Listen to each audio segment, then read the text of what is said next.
زمن بقى الكل بيجري فيه ورا الفلوس، وفي ناس بتنسى الصح من الغلط.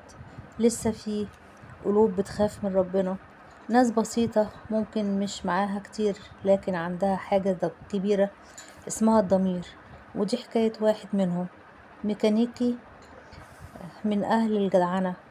ازيكم يا حبايبي، عاملين ايه؟ يا رب تكونوا بخير. معاكم جدة ملك، والنهاردة هنحكي حكاية عن الضمير والحكاية بتقول: في حارة بسيطة في أطراف القاهرة كان في ميكانيكي اسمه عم حسن، راجل في الخمسينات بيشتغل من وهو عنده 14 سنة. مش متعلم بس عنده عقل يوزن بلد وضمير صاحي على طول. في يوم جه واحد شاب لابس شيك وركن عربية موديل جديد جدا قدام الورشة، وقال له: العربية محتاجة تصليح بسيط، وانا مستعجل واخدها بكرة.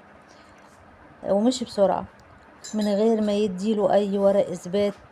عم حسن حس ان في حاجة مش طبيعية. فضل يفكر بالليل وهو بيقلب في الاخبار، سمع خبر في النشرة: سرقة عربية فخمة من قدام الفيلا في التجمع الخامس، قيمتها تعدي 2 مليون جنيه. العربية نفس الشكل، نفس اللون، نفس العلامات. فقعد لوحده وقال: انا لو سكت ممكن اكسب كتير، بس انا هنام ازاي وضميري هيعيش ازاي؟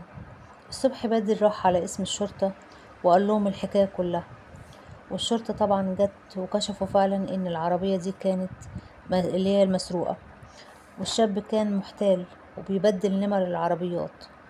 ولو وصلتوا لحد هنا صلوا على الحبيب في كومنت. والنتيجة الراجل صاحب العربية جه بنفسه وما كانش مصدق ان في حد لسه شريف بالشكل ده. شكرا يا عم حسن، وحاول يديله مكافأة كبيرة. عم حسن قال له: انا عملت اللي يرضي ربنا، الفلوس تيجي وتروح، انما الشرف لو راح ما بيرجعش. الراجل صمم يشغله في مركز صيانة كبير عنده براتب محترم وتأمين وكل حاجة، وقال له: الناس اللي زيك هما اللي بيشيلوا البلد دي على كتافهم. وفي النهاية الشرف مش محتاج شهادة ولا لبس شيك جوه الشرف جوه القلب، واللي عنده ضمير ربنا بيرفعه مهما كانت ظروفه. وعايزة اقول لكم ممكن تبقى فقير في الجيب بس غني